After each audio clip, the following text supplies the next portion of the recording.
Hi everyone, Hannah here, welcome to my channel.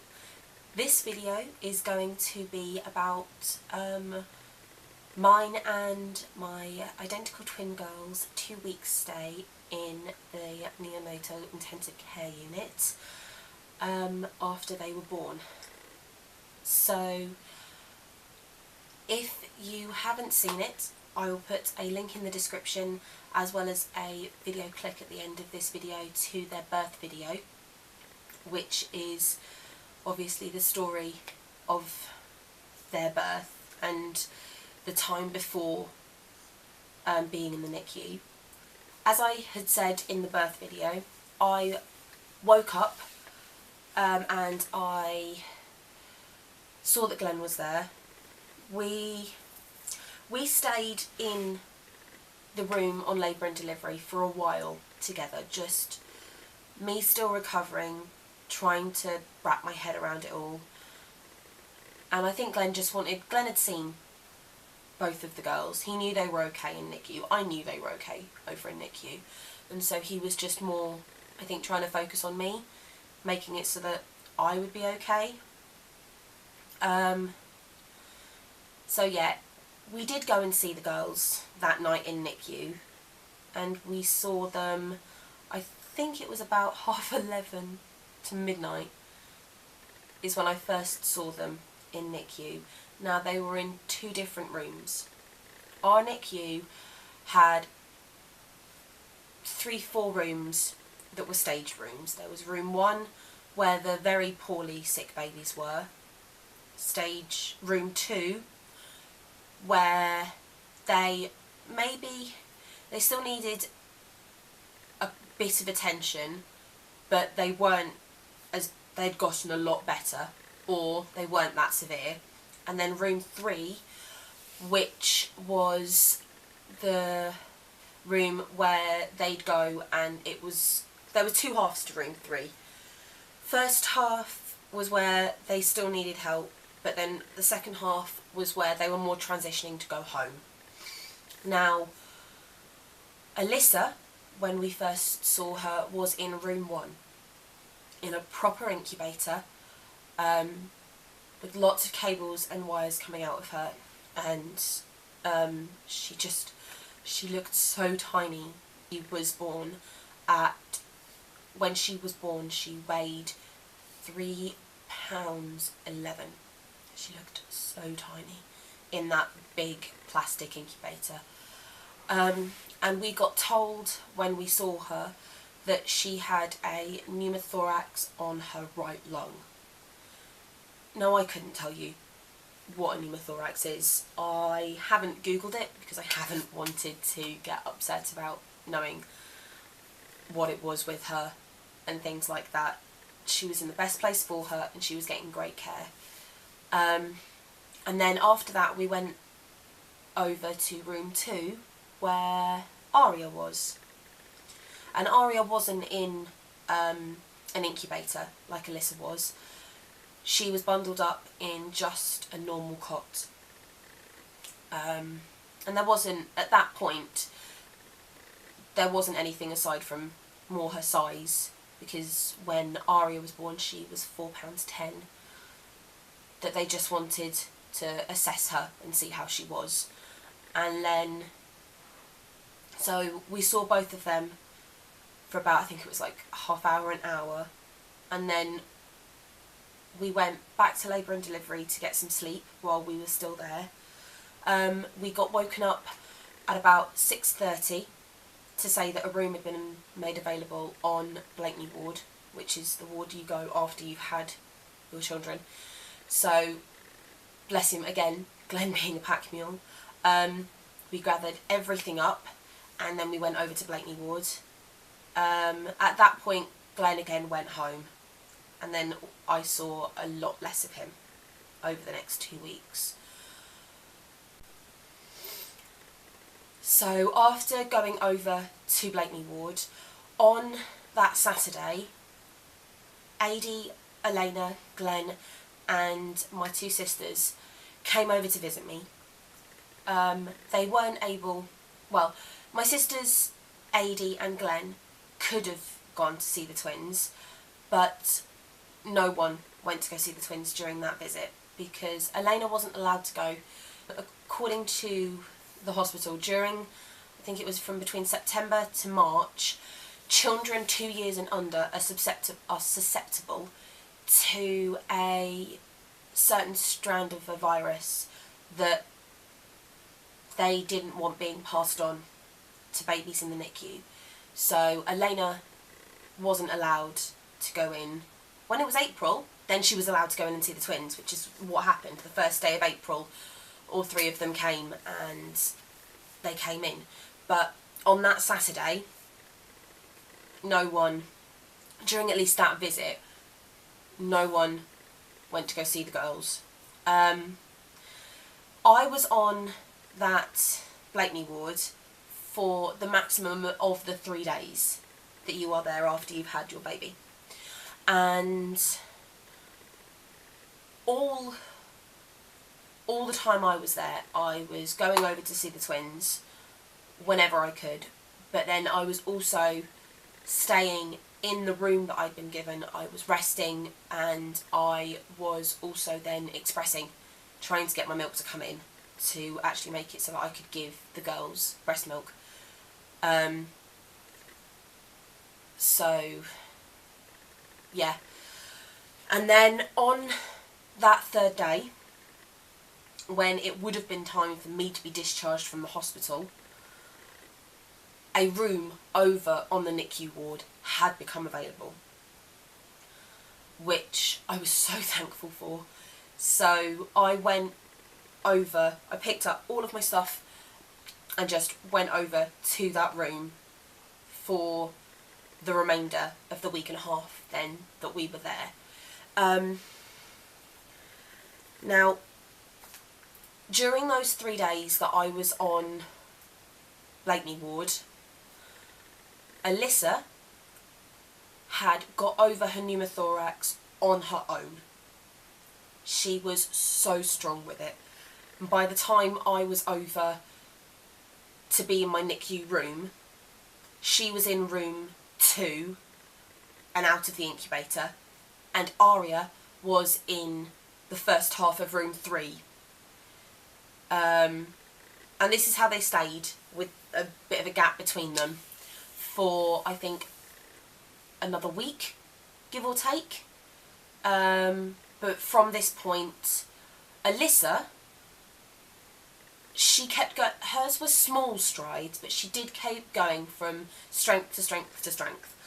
She needed to go under a jaundice lamp, and she needed to go under a jaundice lamp. I think that happened twice during the week and a half from when I went over to the NICU, as well as needing a heat mat to help her learn to regulate her body temperature and to keep her core temp up.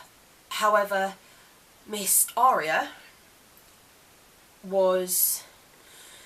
she was the one that I kept feeling a bit more of a kick in the gut with, which I know seems a strange thing, but yes, she was the bigger twin, but her jaundice was so much worse than Alyssa's. After Alyssa's second bout on her jaundice machine, she didn't need to go back at all, but Aria did. She had 1 bout, and then her tests came back good for a few days, but then she ended up needing to go under the lights again. Just 1 light, which didn't seem that strange because of how Alyssa had needed it.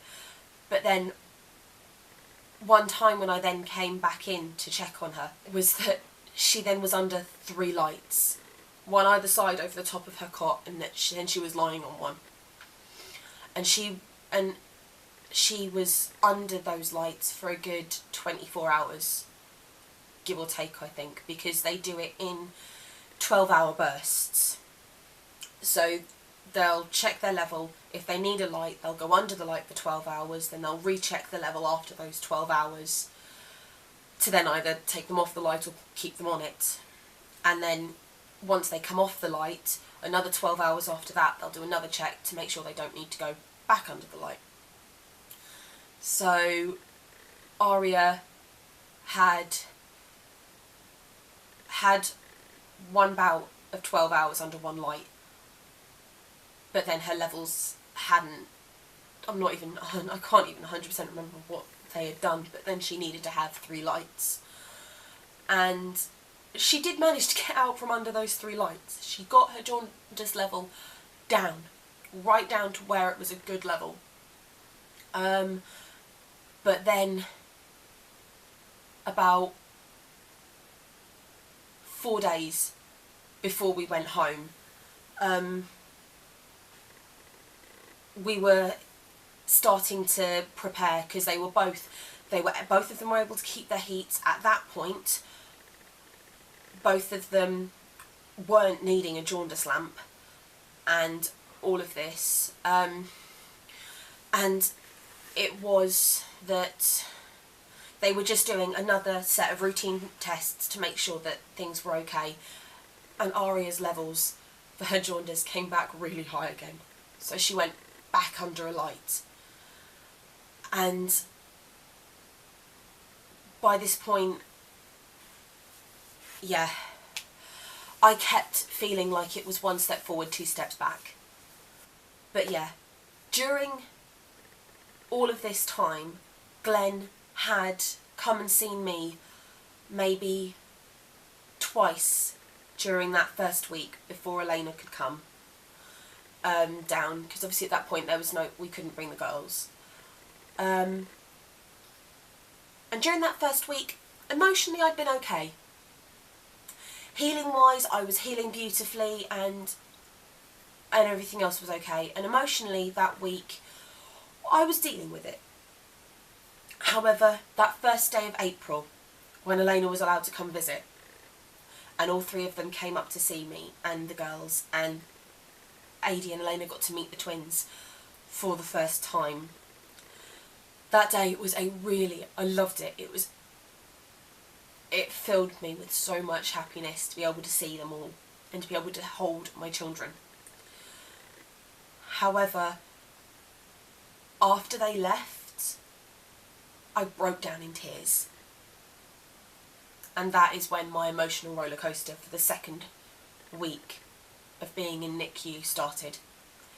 Because it was severely and utterly getting to me. Being away from Adi and Elena and Glenn. The fact that Aria and Alyssa were still in separate rooms a bit, and that it just seemed to be 1 step forward and 2 steps back. Even the little milestones, like that Aria was able to come and sleep in my room so that I could look after her so that I was the one looking after her during the night and during the day, helped, but I still felt so sad and so alone. And then Alyssa was able to come into the room with me as well. And at that point, that did help, having both of them together with me.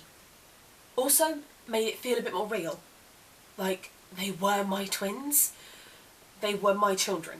When they were both in the room with me, I did put them together in a cot. The nurses said I was okay too, so I put them together in a cot, and it severely and utterly just melted my heart, and I felt such a wave of relief. But then it was about a day after that had happened that then Aria needed to go back under her 3rd bout of jaundice light treatment and back into the room. And I was just, I really was completely and utterly all over the place. Glenn and the girls had come to see us during that week, I think, again, 2 or 3 times. And it was wonderful to see them, but again, after they left, all I wanted to do was break down in tears. Those poor nurses and the sisters that were on that ward, they just let me bawl my eyes out at them. But yeah, I was one of the lucky ones. I got to stay in NICU with them. And during all of their time, I've been expressing, and they've been having breast milk, and they were slowly getting more with their feeds. They were keeping their feeds. They were both tube fed, and I got taught how to feed them through their tubes in case when they came home they were still needing to be fed by their tubes. But they were both gaining weight. Or majority of babies lose a percentage of their birth weight once they're born. Aria barely lost any, and then she kept putting it on. Alyssa didn't lose any at all, which was brilliant.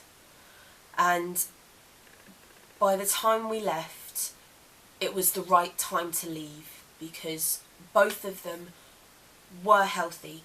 Their jaundice levels were fine. They were both able to keep their body heat. And they were both feeding beautifully and gaining weight. And then at that point, the relief that morning when the doctors that had been looking after them said, no, they've done it all, call your husband, they can go home today. Oh my word. I think I cried, that time I cried with happiness. I was straight on the phone to Glenn. I was saying, we've got some paperwork to sort out and things, but we can come home. And getting us all in the car and bringing them home was just the best feeling in the world. Completely. And I have been so thankful to the staff at the NICU for looking after them, for teaching me how to look after them, and for just also how amazing they were with me, the emotional support that they gave me. I can't fault them. I feel like I'm forgetting something from their story, but thank you for watching.